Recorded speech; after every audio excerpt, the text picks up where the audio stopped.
Quero falar sobre o meu escritor favorito e dar minha opinião sobre ele, que é Clive Staple Lewis, ou mais conhecido como C.S. Lewis, escritor das Crônicas de Nárnia, Cristianismo Puro e Simples, A Última Noite do Mundo, Cartas de um Diabo para o Seu Aprendiz e muito outras, a própria teologia cósmica. Um pouco da vida dele que as pessoas precisam entender para compreender a sua magnitude é que ele foi um garoto que cresceu a sua vida no interior, a sua visão de mundo é uma visão de mundo do interior da Inglaterra. Teve um mestre, um professor que o ensinou diversas coisas e o guiou para o caminho que ele iria seguir como um professor. Estudou, se formou, lutou na Primeira Guerra Mundial, conseguiu um lugar em Cambridge, depois Oxford. Foi um grande professor, amigo de grandes pessoas como J.R.R. Tolkien. E durante a Segunda Guerra Mundial ele foi uma das figuras mais importantes para a Inglaterra por estar nos rádios passando uma mensagem de motivação, de esperança, falando sobre o mundo, sobre teologia, sobre filosofia, sobre histórias. Uma pessoa muito bem-humorada, que suas palestras eram cheias de pessoas, sempre começando suas palestras com alguma piada, algum gracejo. Mas, em especial, ele é um escritor fora da curva. Fora da curva. Escreveu alguns livros que compõem o conjunto das Crônicas de Nárnia, que pretendo fazer um vídeo para cada um desses livros, cada história, no futuro.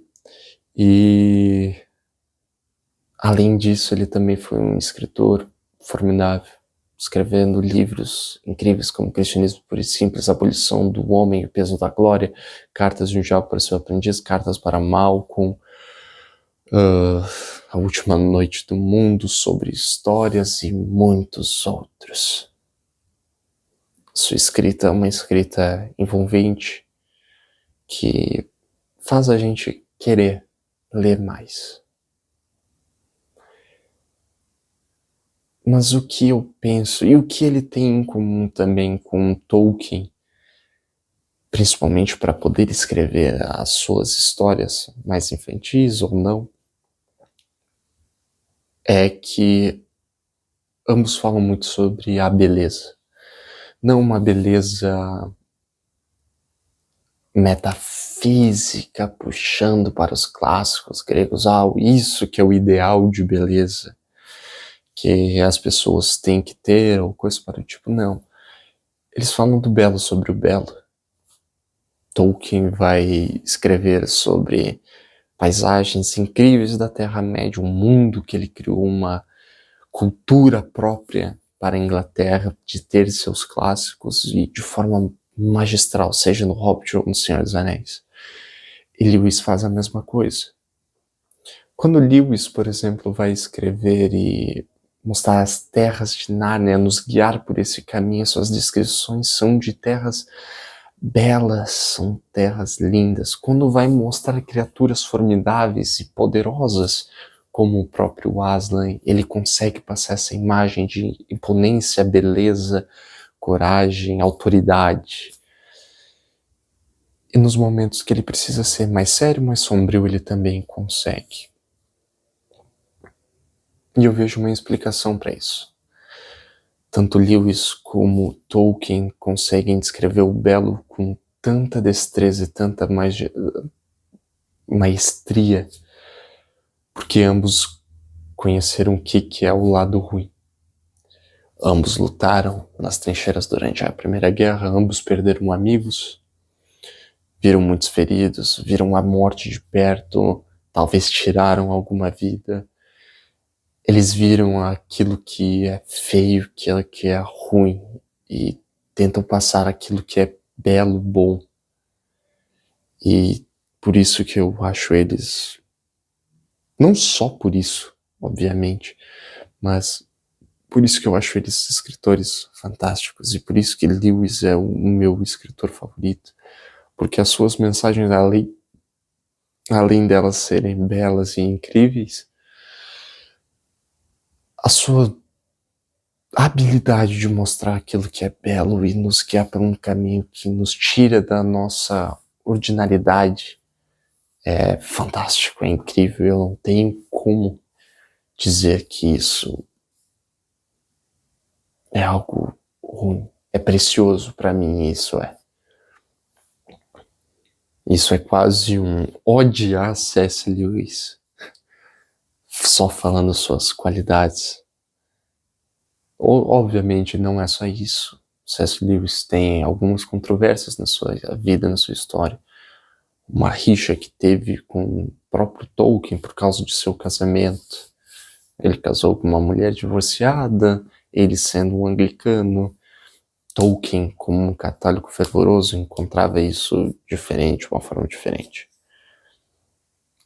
Mas não é só para falar, não é para falar dessa parte por enquanto, é para falar como que os seus escritos mudam pessoas, inspiram novas histórias. Poxa, a escritora de Harry Potter foi uma das pessoas que foi impactada e foi guiada durante a sua infância, a sua vida, lendo as Crônicas de Nárnia, e põe uma parte disso na sua história.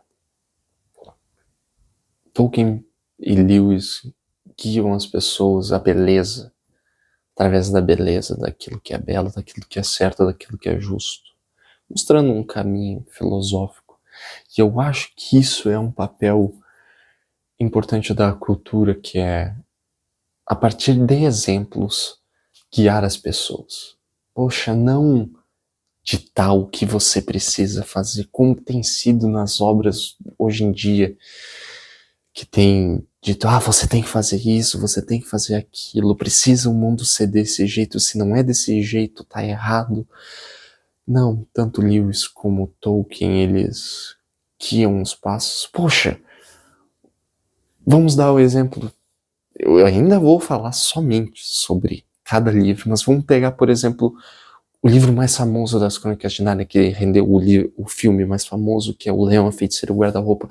Poxa, nós temos 4 personagens, 2 irmãos e 2 irmãs ali, que têm suas qualidades e seus defeitos próprios. Cara, um deles é um grande traidor, que trai os irmãos por causa de manjares turcos. A forma do Lewis de dizer as coisas mundanas, aquilo que dá prazer momentâneo, que você come e fica hipnotizado, e trai os seus próprios irmãos por conta disso.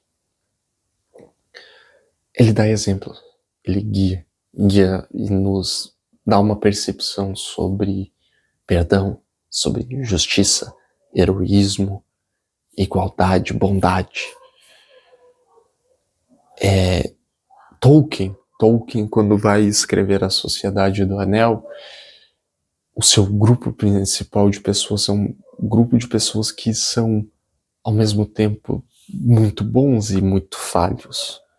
Boromir, um guerreiro excelente, é tentado pelo Anel e quase parte para cima de Frodo. Frodo, um pouco mais avançado na sua idade, é uma pessoa que tem a coragem para desbravar o mundo, mas tem que carregar o peso do Anel e de ser aquele o seu portador, não poder ter medo, não poder ter isso.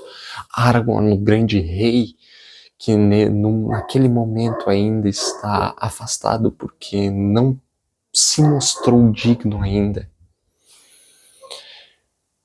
Todos ali têm suas qualidades, seus defeitos, e de forma da cultura mostram exemplos que nós devemos seguir sobre aquilo que devemos perseguir. Poxa, temos que ter a coragem e a determinação do Sam de carregar o Frodo nas suas costas, subindo a montanha, passando pelas dificuldades. Mas também temos que ter a humildade de Aragorn, que quando é coroado rei, identificar que a glória é dos pequenos que fizeram um trabalho que ele não poderia ter feito. Ele, o rei, se curvando. E a gente não consegue ver isso hoje. Na mais recente adaptação do Senhor dos Anéis, os personagens são todos quase que infalíveis. Eles são bons, são fortes, eles lutam por eles mesmos, eles são inigualáveis. Uma Galadriel que é muito diferente da Galadriel dos filmes do Peter Jackson e muito diferente da Galadriel dos livros. É estranho, é estranho. E para fechar com Lewis,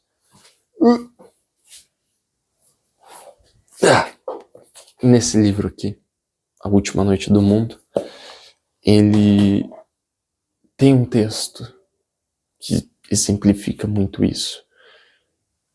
O nome se chama Lírios que Apodrecem, e os lírios na sua escrita nada mais são do que uma representação da cultura.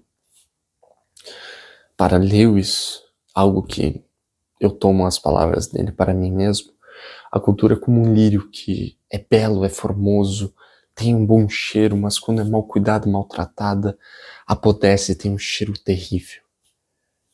E mais do que nunca, se na época de Lewis, quando ele escreve esse texto em 1955, se na sua época a cultura já cheirava mal, o que dirá de nós hoje?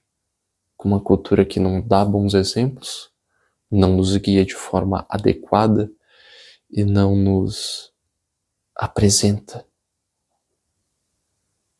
um caminho a seguir. As pessoas que querem nos mostrar aquilo que é belo, aquilo que é o caminho certo para seguir, são pessoas que não viram o lado errado da vida. Não viram a tristeza, não viram a destruição. Por isso que Lewis e Tolkien têm uma maestria. Eles viram isso. Eles sabem o que é isso. Lewis falava mensagens de encorajamento enquanto bombas caíam sobre Londres. Essa é a sua vivência. É um homem que traz esperança no meio da desolação. E por isso e por outros motivos que Lewis é meu escritor favorito. E depois Tolkien, ó.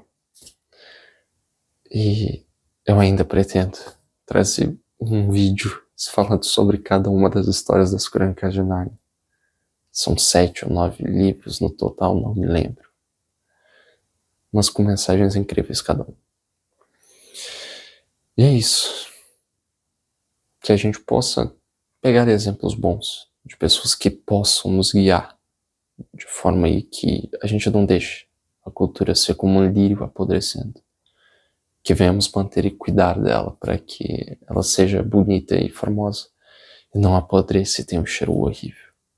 Eu espero que com esse vídeo, com os próximos vídeos que virão, sendo esse o primeiro vídeo do canal, que eu possa trazer, sei lá, alguma reflexão, algum pensamento, ou simplesmente abrir meu coração para falar aquilo que eu tô pensando, aquilo que eu tô sentindo, mas de uma forma que possa trazer um vigor filosófico, ou pelo menos dar uma pincelada de cultura, não sei. Bom, espero que tenham gostado. Se não gostaram, tanto faz. Isso é mais pra mim do que pra vocês. Muito obrigado.